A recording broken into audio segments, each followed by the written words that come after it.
You're tuned in for another deep dive, and today we're really getting into the nitty-gritty of everyday communication.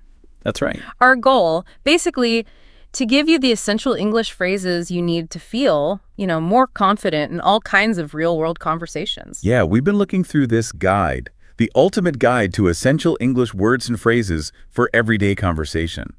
Pretty comprehensive. It really is, and we're going to pull out the absolute must-haves, the building blocks you need to handle common chats without getting tongue-tied. Exactly. It covers loads of scenarios. We want to break down the key phrases, how and when to use them so you can feel comfortable using them straight away, not get overwhelmed by it all. Okay, so let's dive in. We're calling this first part the absolute essentials. These are really the foundations, right?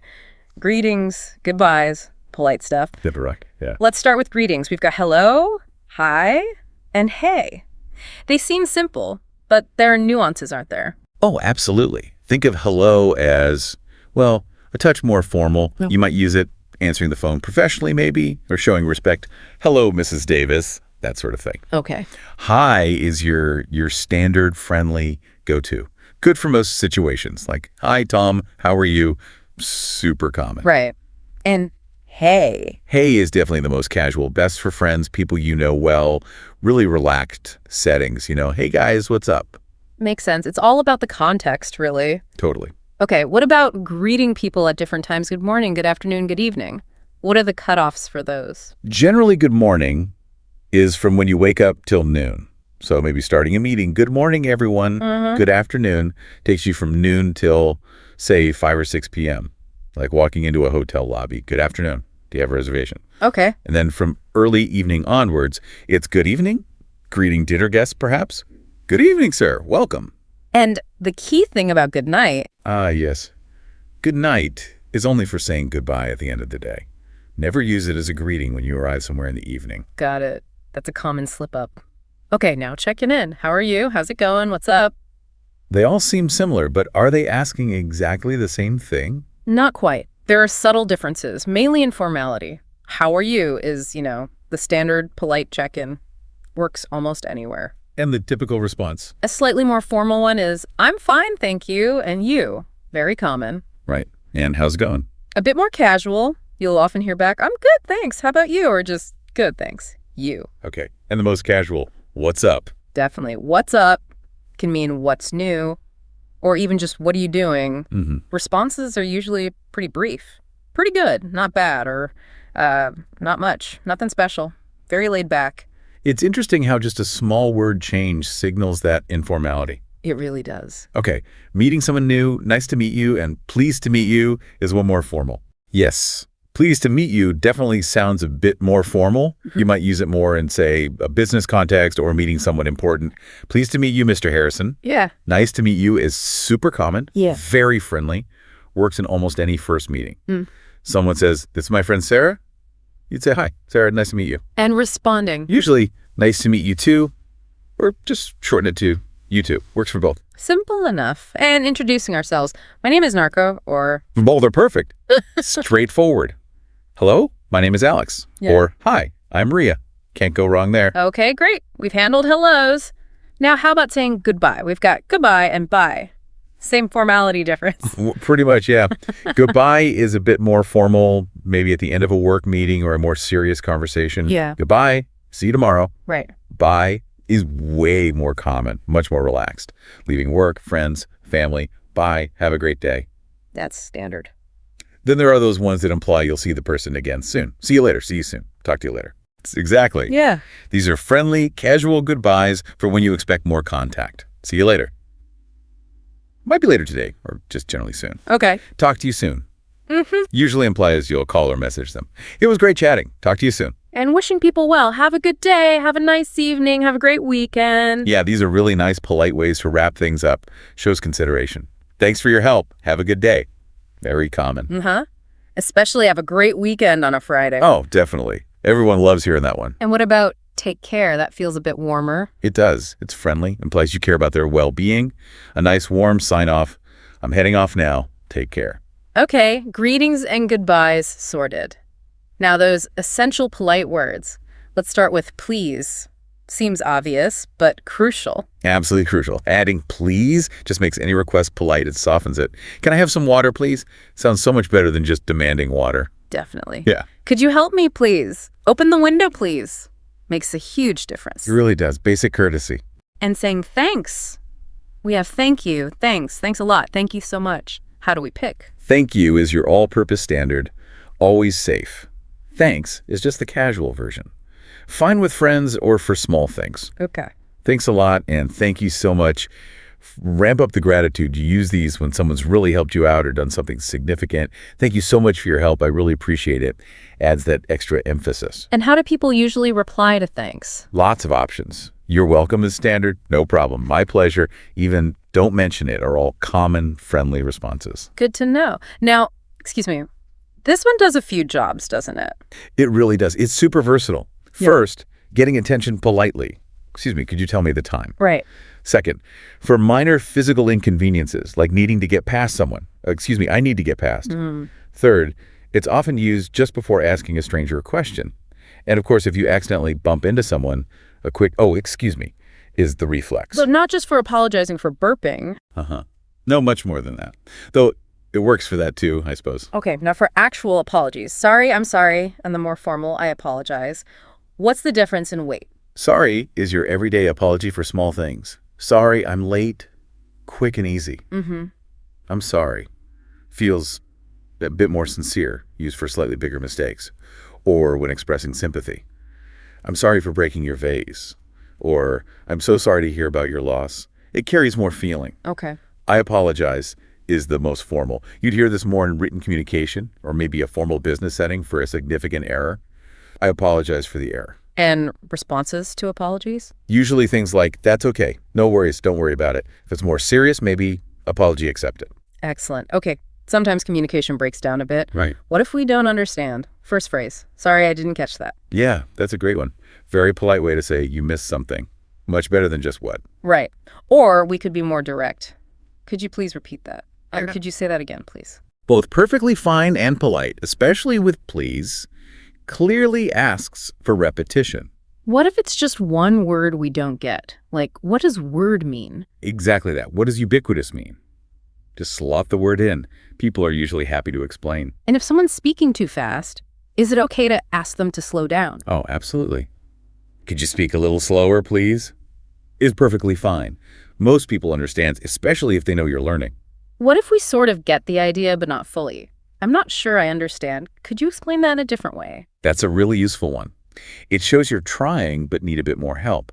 Invites them to rephrase, which often does the trick. And finally, checking our understanding by paraphrasing. So you mean saying it back in your own words. Why is that good? It's brilliant because it confirms you've got it right or it gives them a chance to correct you immediately if you haven't. Really helps avoid misunderstandings. Makes it collaborative. Okay, that's a solid set of essential tools. Let's move into part 2. Navigating daily life. Putting these phrases into action in specific places, starting with shopping. Right, at the shops. Okay, some key words first. The person helping you is the shop assistant or salesperson. You're the customer. Where you pay is the checkout or till. The person there is the cashier. You get a receipt, maybe some change. Look out for a discount or sale. Got it. For clothes, you'll need the fitting room or changing room. Know your size, the price, maybe the brand. And things are usually down aisles. Good vocab list. Now, what if you, the customer, need help finding something? Start with, excuse me. Then I'm looking for item. Like, excuse me, I'm looking for batteries. Or could you tell me where the item section is? Excuse me, where's the frozen food section? And if you find something but need a different size or color? Simple. Do you have this in size color? So do you have this shirt in a medium or do you have these shoes in brown? Easy. And asking if it's reduced. Just ask, is this on sale? How about asking the price? How much is this? Or how much does this cost? Both work perfectly. And trying clothes on? Can I try this on, please? And if you don't see where to go, where are the fitting rooms? Okay, decision time? You want it or you don't? If yes, I'll take it, or I'll take this one. If no, a polite, no thank you, I'm just looking or I'm just browsing is fine. Lets them know you don't need help right now. Right. Then at the checkout, what do we need to say? You might need to ask how to pay. Can I pay by card? Or can I pay with cash? Also, could I have a bag, please? And definitely, could I have a receipt, please? And what will we hear from the staff? They'll often start with, can I help you? Or maybe, are you looking for anything in particular? They'll point things out. The fitting rooms are over there. They might ask what size are you looking for. At the till, that'll be amount, please. Maybe would you like a bag? And finally, here's your change and your receipt. Okay, shopping covered. Let's do a quick run through for a cafe or casual eatery, just the essentials. Sure. Keywords: menu, order, bill, or check. Check is more US, tip. The staff could be a server, waiter, waitress, or a barista in a coffee shop. You might dine in, eat in, or get a takeaway to go. Okay, customer phrases. Arriving: a table for two, please. Getting the menu: can I see the menu, please? Ordering: I'd like a cappuccino, please, or I'll have the chicken salad. Asking for advice: what do you recommend? Dietary needs: is this vegetarian paying? Can I have the bill check, please? And stating preference: for here or to go, or a flat weight to go, please. And from the staff. They'll ask, what can I get for you? Or are you ready to order? Maybe. Anything else? Definitely for here or to go. And when you pay, that's amount. Perfect for grabbing that coffee. Now, public transport and taxes. Getting around. Right. Buses and trains. No bus stop, train station, platform, timetable schedule. You need a ticket. Know the fare, the route. Watch out for delays or cancellations. Get a single one-way or return round-trip ticket, or maybe a travel card pass. And tax. Look for a taxi rank stand. The price is on the meter. Okay, phrases for public transport. Excuse me, does this bus go to the city center? What time is the next train to Oxford? Which platform is it for Brighton? Buying tickets. A return ticket to London, please. Asking cost. How much is the fare? Finding your stop. Could you tell me when we get to Market Street, please? And for taxis. Could you take me to this address, please? Asking cost estimate. How much will it cost to get to the airport, roughly? Timing. How long will it take? Arriving, please stop here, or this is fine, thank you. Getting proof. Could I have a receipt, please? And tipping, keep the change. What might drivers or staff say? Taxi driver, where to? Ticket inspector, tickets please. Announcements, next stop is Victoria Station. Super practical. Okay, what if we're lost? Asking for and giving directions. Keywords first. Left, right, straight ahead, go past, turn left, right, corner, opposite, next to, between, behind, in front of. No street, road, avenue, lane, intersection, junction, traffic lights, roundabout, and landmark. How to ask. Excuse me, how do I get to the museum? Excuse me, could you tell me the way to the post office? Excuse me, I'm looking for Elm Street. Is the station near here? Checking yourself. Am I going in the right direction for the park? And giving directions. Use landmarks and distances. Go straight ahead for about 5 minutes. Turn left at the traffic lights. Take the second right onto Church Street. It's on your left, opposite the bank. It's next to the supermarket. Go past the library. And the classic, you can't miss it. Good one. How to check you understood. Paraphrase back. Okay, so I go straight, then left at the bank, and always finish with thanks. Thank you very much for your help. Brilliant. Okay, health situations next. Doctor's office, pharmacy. Right. Doctor's office terms. Appointment, receptionist, doctor, nurse, patient. Symptoms like pain, fever, cough, headache, sore throat. Prescription, medicine, medication, feeling ill, sick, being injured, having an allergy. Making an appointment or checking in. I'd like to make an appointment to see Dr. Smith, please. Do you have any appointments available today? Checking in. Hello, I have an appointment with Dr. Evans at 10:30. Describing symptoms. I'm not feeling well. I have a headache. I have a cough. Include duration. I've been feeling dizzy for 2 days. Pointing. It hurts here. Guessing. I think I might have the flu. Allergies. I'm allergic to penicillin. What might the doctor ask? They'll ask about your symptoms, when they started, where it hurts, any allergies you have, things like that. Understanding instructions. Make sure you ask if you're unsure. What should I do? Do I need medication? How often should I take this? And at the pharmacy, keywords. Pharmacist, prescription, over-the-counter medicine, stuff you don't need a prescription for. Painkillers, cold remedy, Band-Aids, US or plasters, UK, dosage. Common pharmacy phrases. Handing over script. I'd like to fill this prescription, please. Asking for non-prescription meds. Can I get something for a sore throat? Do you have any strong painkillers? Asking how much to take. What's the dosage for this? Possible problems. Are there any side effects? Okay, nearly there. Last scenario. Bank or post office? At the bank. Account. Current checking, savings. Deposit, put money in. Withdraw, take money out. Transfer, ATM, cash machine, bank teller, cashier, loan, exchange rate. What you say? I'd like to open a savings account. I'd like to deposit this check. I need to withdraw 100 pounds. Can I transfer money to this account?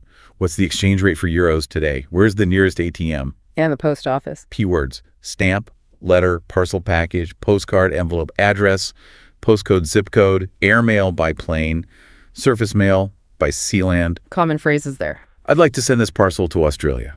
How much is a stamp for a letter to the USA? Could I have 5 first-class stamps, please? How long will it take for this letter to arrive? Do you sell bubble wrap? Wow, that's a lot of ground covered. That really is a comprehensive toolkit for everyday situations. It is. And honestly, mastering even just these core phrases can make a huge difference to your confidence when you're communicating in English. Absolutely. It feels like it unlocks things, doesn't it? It really does. And for you listening, the key thing is, well, don't just memorize them like a list. Try to listen out for them when you hear English being spoken. Yeah, hear how people actually use them. Exactly. And then, try using them yourself. Start small with the ones you feel most comfortable with. Gradually add more. Pay attention to the context. So that brings us to the end of this particular deep dive into those essential English phrases. We really hope you feel a bit more equipped now, more confident to jump into those everyday chats.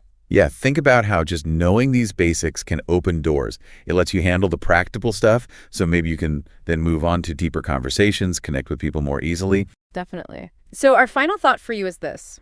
Actively listen for these phrases out in the world.